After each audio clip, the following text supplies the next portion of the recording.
Let me sort out my mic to begin with. That's actually really loud. Cool. Huh, Pele and Ronaldo. Just as we were talking about beef.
What about now?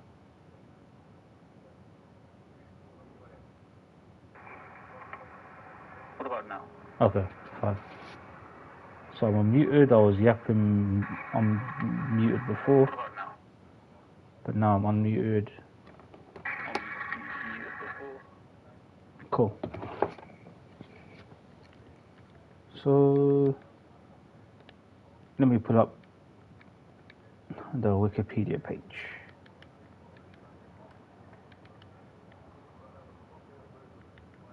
Alright, so what struck me out of the pot one findings was that Real Madrid didn't have as simple a draw as they could have, although it helps when you're top two teams in the competition. That you're probably pretty much a favourite against all of them. So many banana skins to be had though. Let me type it in manually so I get the shortcut properly.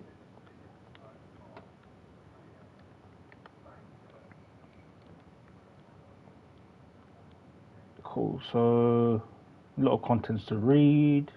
Association team allocation, that's just basically deciding how many spots each country gets for entering the final proper of the Champions League, which includes all qualifying rounds, even the preliminary ones where you'll have someone like a San Marino face like a team from Wales, something like the New Saints versus, I don't remember enough San Marinese teams to be able to make a comparison. I can get one from here.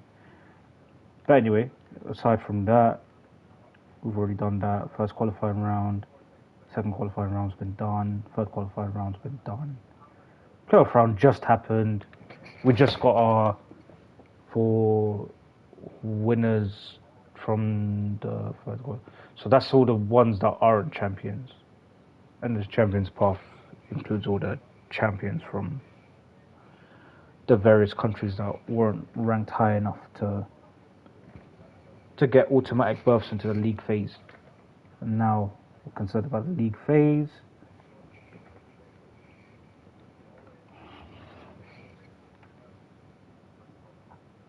Information reflects. We don't care too much.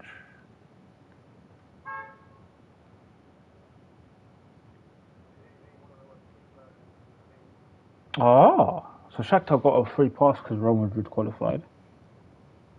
Otherwise, they would have been in the Champions path. And that means Dinamo Zagreb filled their place in the playoff round.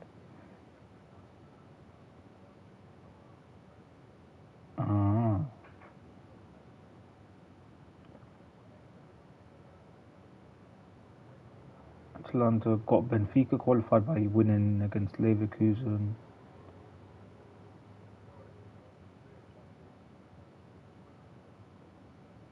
Okay. A lot of teams have done favours, obviously.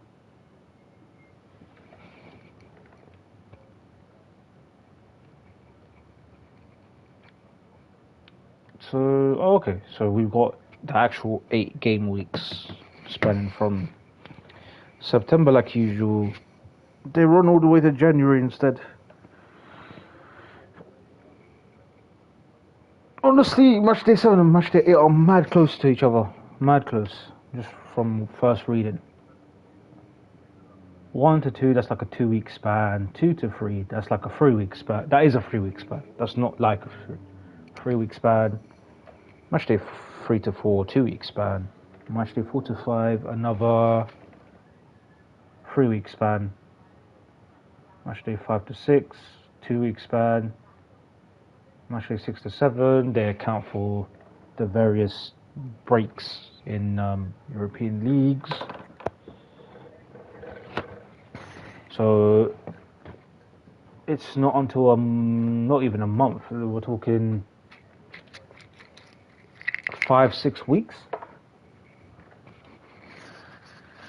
About 5-6 weeks. When they resume. And then there's only a week between match day 7 and match day 8. I don't know how you plan around that, especially as a Premier League teams, or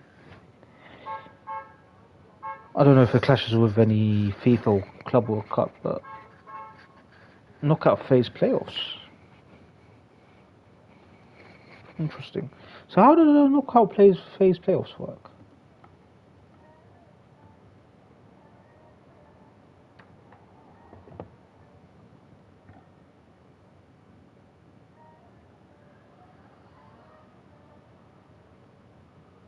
I think they're just the teams that don't automatically qualify for round of 16.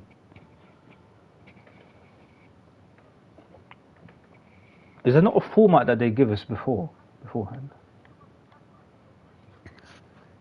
Okay, this is why I can read this. League phase, 36 teams.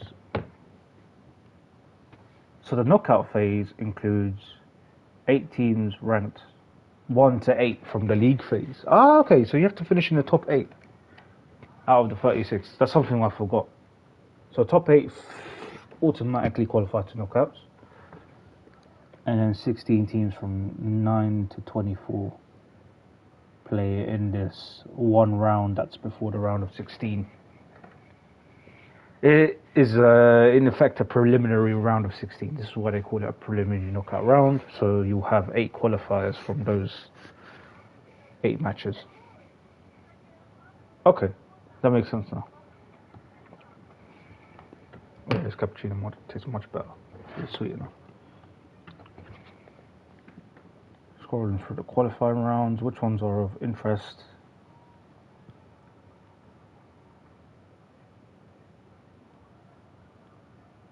Young Boys, Dinamo Zagreb, Slovan Bratislava. Oh, Midtjylland made a game of it though. That wasn't televised on TNT though, so I never got to see anything like about that. They had, I think Dinamo Zagreb on my. Did they?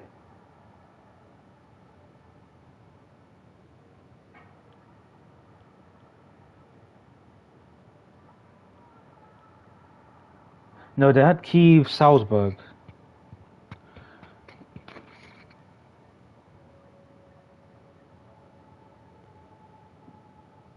Okay, so some of these were actual games. Slavia Prague couldn't quite get it done to make it a Prague double. So Red Bull Salzburg, Lille, Sparta Prague, Red Star Belgrade, Slovan Bratislava, Dinamo Zagreb, and Young Boys would advance. So now we have this league phase.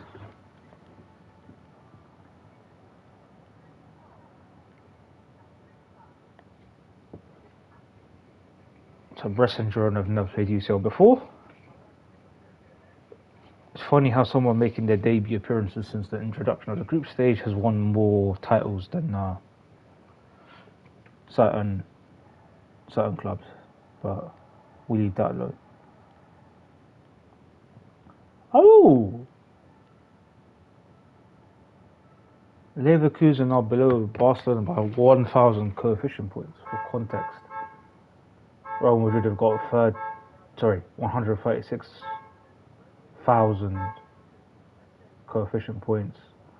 Man City have 148,000. If I'm reading it the way it's meant to be read, maybe it's actually 136 points.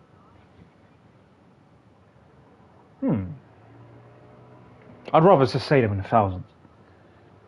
Brest only have 13.366 or 13,366. So yeah, very, very close margins between Barcelona, Leverkusen and Atleti. Leipzig and Dortmund you can't really separate. They're both on 97,000. Who else is interested? PSG are above Liverpool by 2,000.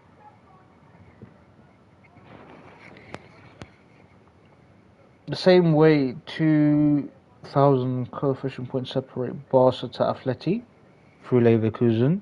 It's the same thing with Atalanta, Juventus and Benfica. 81, 80, 79 respectively. Arsenal are a bit below on 72.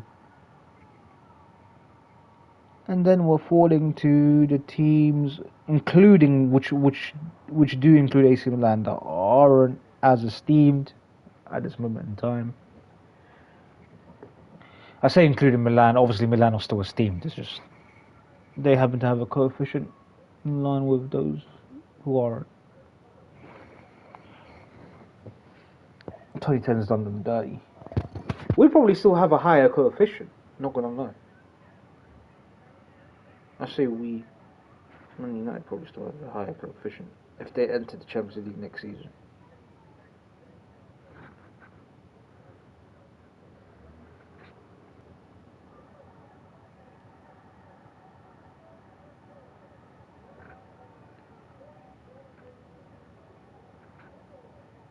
Ooh. Okay. That's enough earwax in. So we have the fixture list here for each team. We could do a mathematical breakdown, but that'd take a long while. Absolutely long while. Real Madrid got Dortmund, Liverpool, so they play Dortmund at home, Liverpool away, Milan home, Atalanta away. In fact, I'll scroll like this so I can compare. By coefficient points only, Slovan Bratislava are meant to be the stronger top 14, but I think if we all look at that, we'd say with some confidence that Slovan Bratislava just aren't that. They're probably one of the weaker ones, maybe even the weakest one.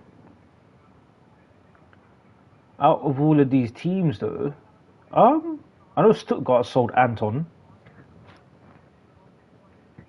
It remains to be seen how formidable they are. But they had a good Super Cup game against Leverkusen, so maybe they still upset the apple cart the odd game against the more established teams. Girona maybe same. I've heard somewhere that they didn't start so well to the season, which is expected. Bologna lost Calafiori, but they lost Xerxes actually. Speaking of, the man himself pronounces it Xerxes, which I didn't want to hear him. I wanted to hear him pronounce it the Dutch way, like all those other comments were saying on the YouTube pronunciation short that I watched. Well, Haaland is pronouncing his name like some Russian apparently. Bruno staying true to himself and the Portuguese. Bruno Fernandes. Out of those, Aston Villa's definitely up there. Maybe Stuttgart.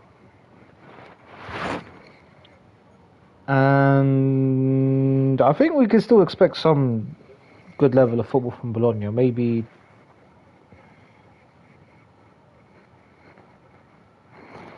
they'd make the top three of that pot four.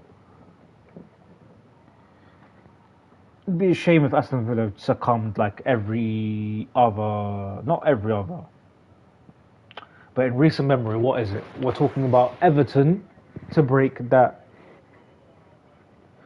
Because I think when Newcastle were qualifying for Champions League, it wasn't so much a breaking of any established four or established UCL teams.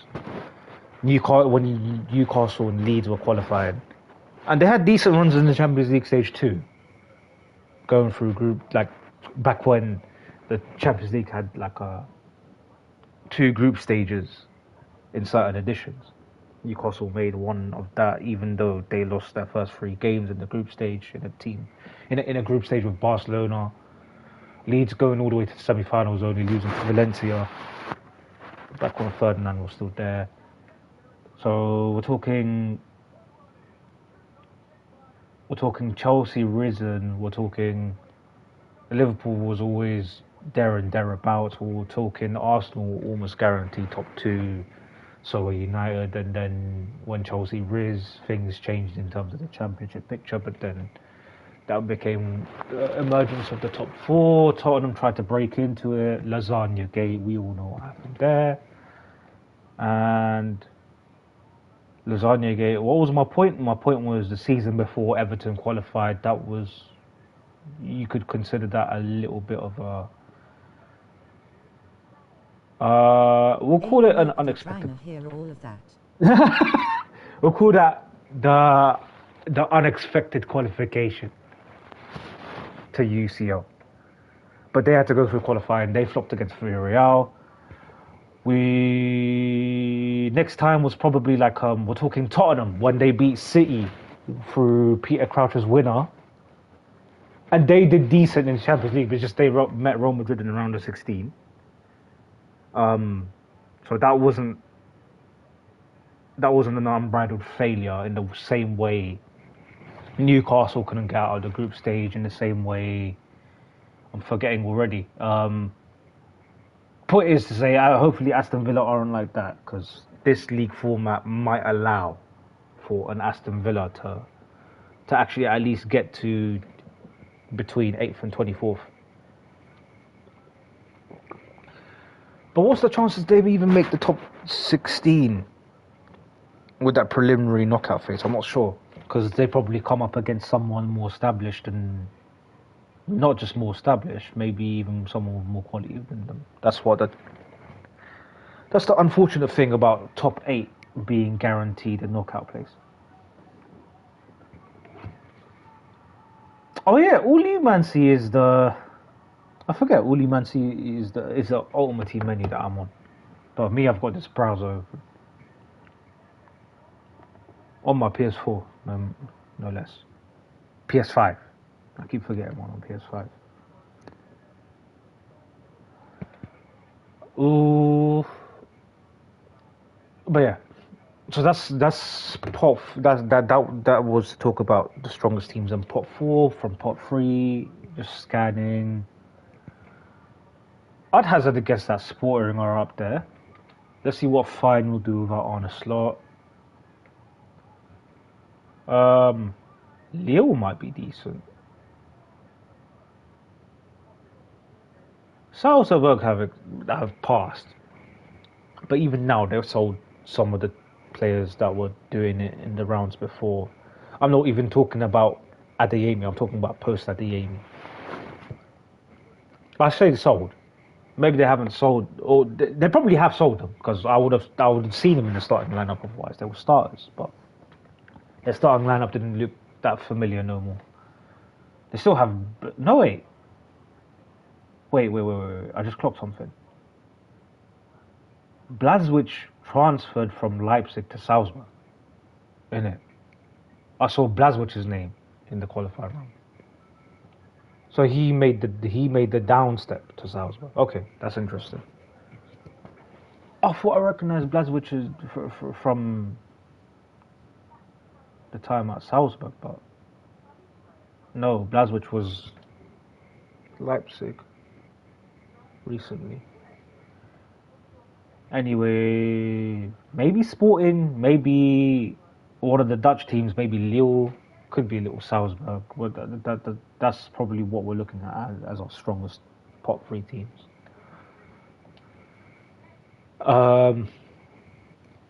And then obviously pot two is more a case of Club Brugge and Shakhtar seem weaker than the rest. Benfica probably as well. And Juve are in a transition period, but they're doing well domestically, so we don't know how that's going to translate in a European competition. So the rest, obviously, people would pick Arsenal as one of the strongest pot two teams. Depends on where Leverkusen are at following their season, but they still have Xabi Alonso at the helm. Still have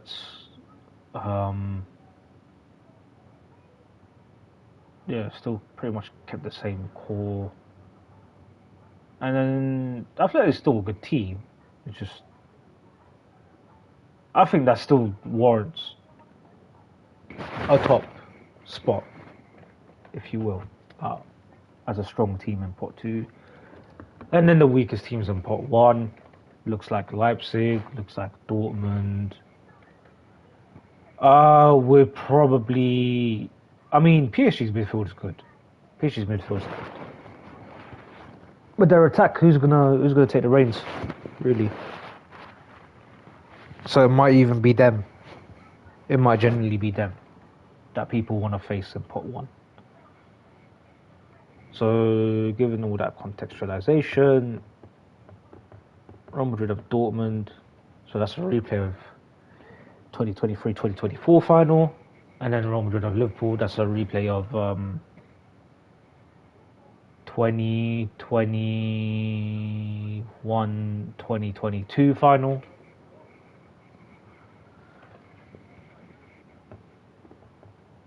Obviously, when you're a pot one team, pot one opponents are gonna be your hardest. That goes without saying. But they could have had worse. But they also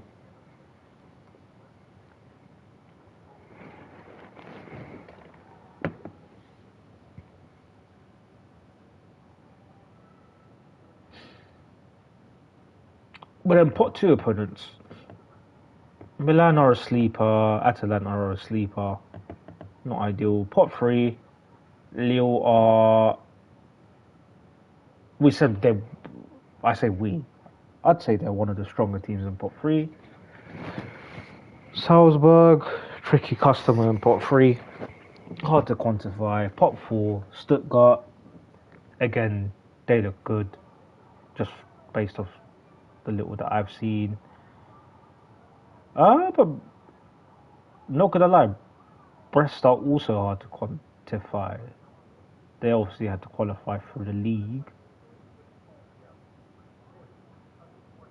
But then will it actually reflect in the French team's performance this European competition that these guys are ranked low in terms of European coefficient and all that?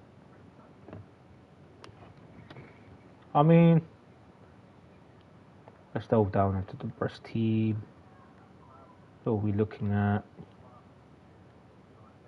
Kenny Lala.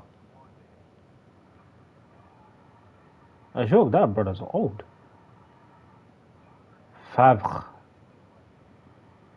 On loan from Bournemouth. He got loaned back to Brest. I didn't really even realize. I saw him in the pronunciation. It's just, I thought that meant he was playing in the Premier League this season, but evidently not. He's going to be playing in League R. At least for this half season. Got Jordan and Marvy. It's good to see that he had his career revival thing going on. Marseille, all of that. Pierre-Emerick Melu, former Nice midfielder. Del Castillo looks like a memorizable name. Just don't know much about him, actually, as of these I've seen before. Oh, Jonas Martin, former La Liga midfielder. Which team? I forget which team specifically. It's one of those. No, I'm thinking of his Strasbourg. I'm thinking of his Strasbourg badge. That's Jonas Martin. Oh, okay. So former Eredivisie, like a RZ. Okay.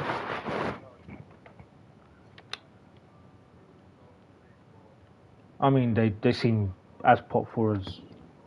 I don't know about as pot for as pot for gets, but I don't know if I'd put them on a level playing field of teams such as Girona.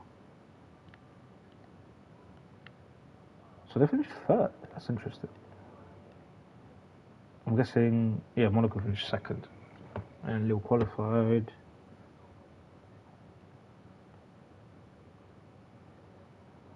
No top scorers for Brest on the top 10.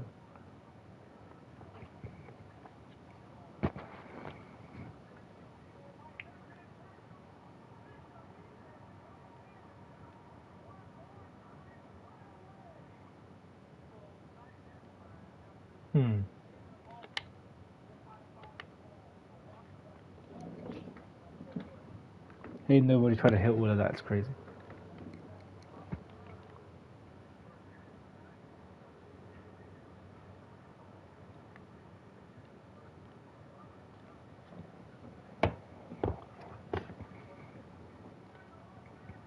So it's kind of mixed. Kind of like a mixed bag in terms of the strength of what they could have got. But their Real Madrid hardly matters. They'll probably still finish top 8. And then Man City. They'd probably be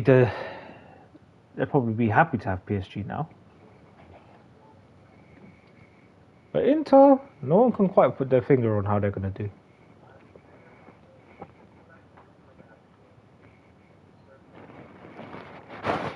Club Brugge is an actual gimme though, in a pot 2.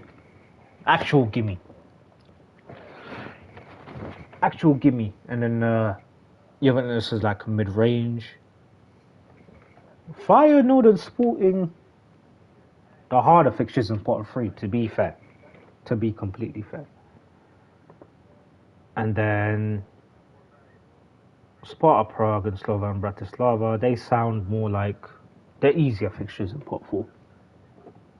So another mixed bag. But they probably on average have an easier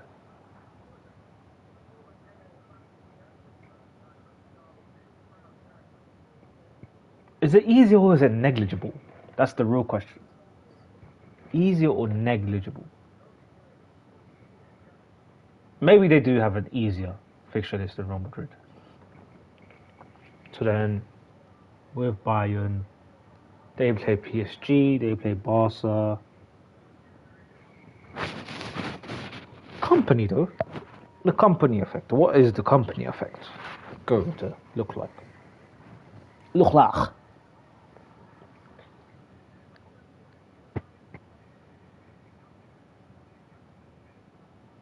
And then they play Benfica and Shakhtar. Those are gimmies, no matter if your name is Vincent Kompany or Hansi Flick or Flick versus Kompany. Though we didn't even deep that out of the Bayern and Barca whole thing going on. Lever again, like Hess said, people are starting to not care anymore that it's been 3 successive seasons that Bayern are facing Barca in a I guess league/group phase. Dinamo Zagreb, and that's sort of a gimme. That's still a gimme, even if you're a company. But all fine or do. We don't know. But Aston Villa is definitely an interesting game. as a pot 4 opponent. And then Slovan Bratislava they should have. But are pot 1s necessarily guaranteed the top 8? Like, I would say Real Madrid and Man City, yes. But Bayern, I just want to see what they're like in the company first. Because on paper, these games are decent. These games are genuinely decent. Because what, Aston Villa's not a make or break. Everything else, manageable, really.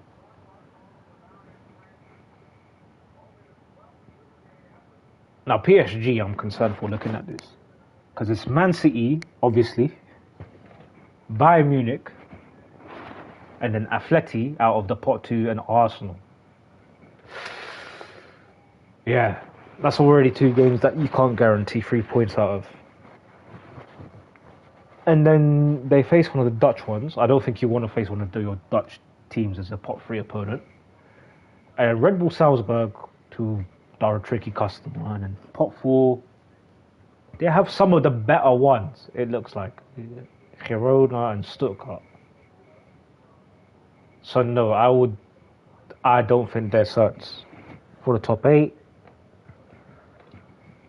But they probably will not fall into 25th to 36. They probably won't get knocked out. I don't think it's a that team. There's just too many whack teams for that to happen. But I don't think they're a cert anyway. Liverpool, tough home fixture against Real Madrid. They got Leipzig away. They got Leverkusen at home, Milan away. So and so, I'd say. So and so. And then Lille. And PSV. At least Slot has like a... I mean, we say this, like other managers don't have an idea of how to play against Dutch clubs. They just Arne Slot. That's like a better to know the devil type deal. Since he's just left there. Bologna and Girona. Definitely an interesting fixture list. You're going to have to work to earn that top 8 position. Will they necessarily get it? I don't think... I mean, obviously they don't have TV problems right now.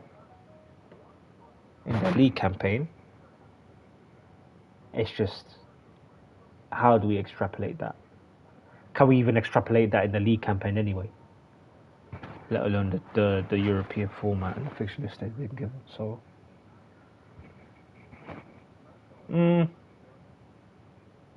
I'll reserve judgment on them later.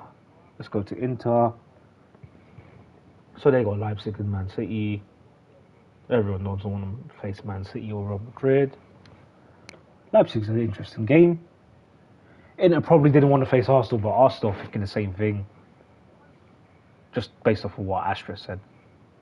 And then Bayern Leverkusen. So not the teams you want to face in pot 2 either. But then Inter have Red Star Belgrade, Young Boys. Out of the French teams, maybe you do want to face a pot 4 French team. I don't know, who knows. And then you got Sparta Prague. So it's like we might genuinely be looking at like a... I think they're certain to be 9th to 24th. That's what it looks like. Maybe not certain, but that reads 9th to 24th. That reads like 9th to 16th. Like maybe like a 12th or 13th place ranking. And Dortmund, Barcelona, Real Madrid. Again, no one wants to face Real Madrid. But then again, it's better to get them early than late. When they're the juggernaut that we all know they are. At the late stages of the competition. Barcelona's going to be an interesting game. I mean, honestly, Barcelona started well. I don't see a reason to doubt that Barcelona would win that match against Dortmund. I mean, not a reason to doubt, but I think it's. I feel like it's as obvious to say as someone like a Real Madrid beating Dortmund, or so they're not favourable to begin with. Anyway, it's hard because you got two other German teams in pot one that you already can't face. So really, they didn't have much option in that aspect. They had PSG, they had Inter, they could have faced. They had Spanish teams, which they do. They could have faced the English teams instead. Whichever way you spin it, if they didn't get PSG, pot one was always looking low, and I think it does look low. Pot two, very favourable. Pot three looks still favourable. Well, of course, Celtic can give you a decent game, but Dortmund at home, I think Dortmund have got that.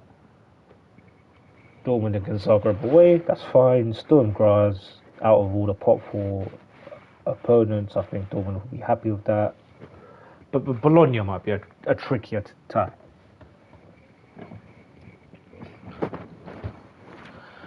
So on paper, someone like a Dortmund might amass more points than someone like an Inter Milan. So again, I'm not so sure that I can confidently say they'll either be 1-8 or 9-24.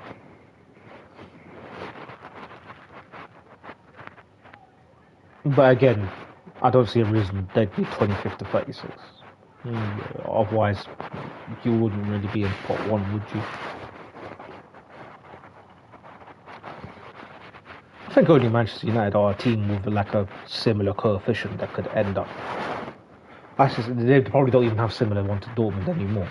But like in that realm of like decent European coefficient teams that could plausibly end up in a pot one, yet end up 25-36. Someone like that. Someone like a Chelsea, I guess. But then again, we're just thinking about the future. Like the future can't go the other way with all those players in that squad.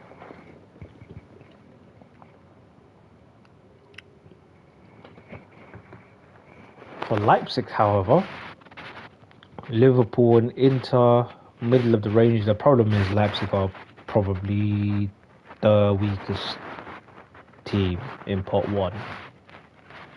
So whichever way you spin it, but at least they didn't get your biggest pot one nightmares. But in terms of pot two, Atleti, not a great team to draw. Juve, so and so.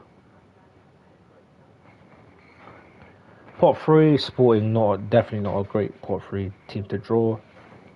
Celtic, they probably will get some joy out of. And then Aston Villa, not a great pot four team to draw. Sturm Graz probably is. So now, I feel like Leipzig are probably one of those teams that we were talking about, where all possibilities are open, really. I'm more confident that they won't finish first to eighth than any of the other pot one teams. So it's just a question of, will they go to the preliminary knockout round? 9th to 24th. I think they're the only pot one team in that kind of danger, just on paper. And then Barcelona versus Bayern and Dortmund. So that's a weird parallel, actually. Barca faced the big two in Germany. Dortmund faced the big two in Spain. At present, the big two in Spain are the ones doing up the performances, not necessarily the ones in Germany. Let's see how the season pans out, but yeah, decent time to face Munich, possibly, and then, I mean, to be fair, they were precluded from facing Real Madrid, which always helps, and they haven't faced Man City, so I guess it's a decent pot one draw, the way you look at it, no matter which way you spin it, when you don't get City. Atalanta and Benfica, interesting pot two draws. I mean, they're all banana skins, but I feel like Benfica's less of a banana skin.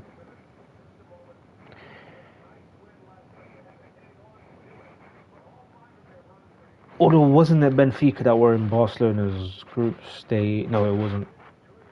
Was it? Who am I thinking of? Am I thinking of Benfica Barca? No, I'm thinking of PSG. No, okay, I'm thinking of the Man City PSG one where Messi won 2-0 versus City. What was the return fixture? I forgot. Anyway, when's the last time Benfica faced Barca? But even then, I think they'll negotiate that. I think Young Boys, that's a good pot free draw. Red Star Belgrade, definitely a good pot free draw. And they travel to France for pot 4, which should be alright. I feel like Barca are sleeper to be a top 8.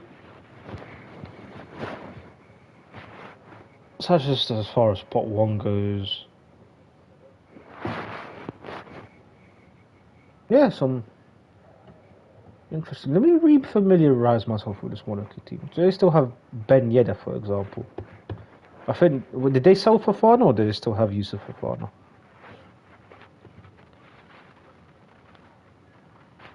No, I don't see Yusuf Fofana anymore. Where's he gone? Oh, they got Salisu.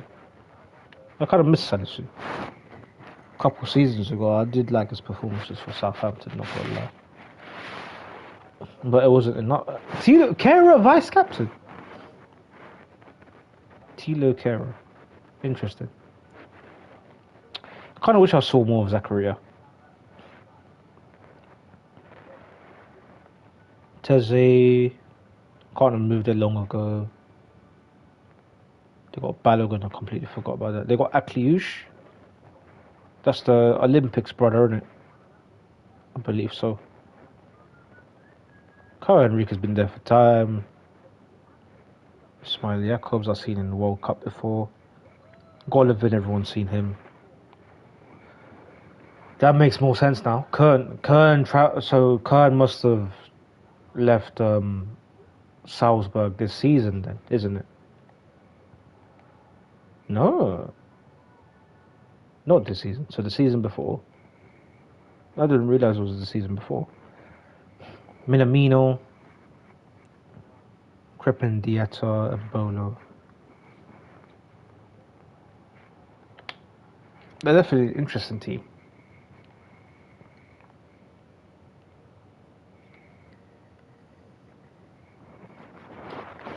Maybe I do reevaluate what I think about pot 4. Although, is it more to do with them not being overhauled that much?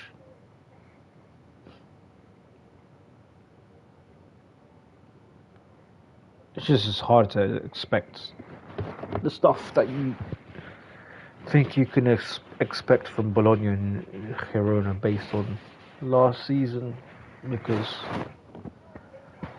so much happens when you haven't been used to that type of success, or that type of high place finishing, or that type of high place finishing in the league.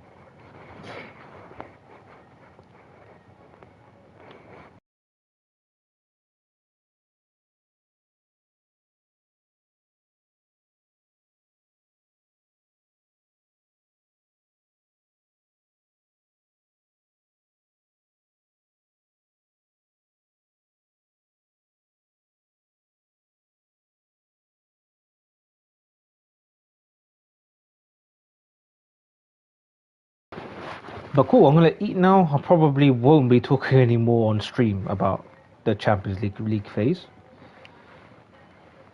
At least it is called a Champions League, and a bit of it resembles a league, but no one really cared. No one really cared about that kind of issue of nomenclature, that kind of discrepancy between calling it a league when it's a tournament. People care a lot more now that it's been changed, and I do too, but the optimist in me is waiting to see if this league phase is, dare I say, even better than the group stages before it. Which sounds hard to achieve. Does sound hard to achieve, but they tried to normalize a fixture list of try to normalize the difficulty of a fixture list where pretty much all teams will have a similar difficulty. So let's see if that happens in actuality. Obviously, pot 1 teams are going to be stronger, but to be fair, we'll probably find what comes across as anomalies. Just because pot 3, pot 4 teams, they probably can. Some of them definitely can compete with the pot 2 teams. Maybe not the upper echelon of pot 2 teams, but in between there we might get some overlap. So that might make things interesting on that, in that perspective. And yeah, all in all, I'm interested, really intrigued. I'll see you next stream.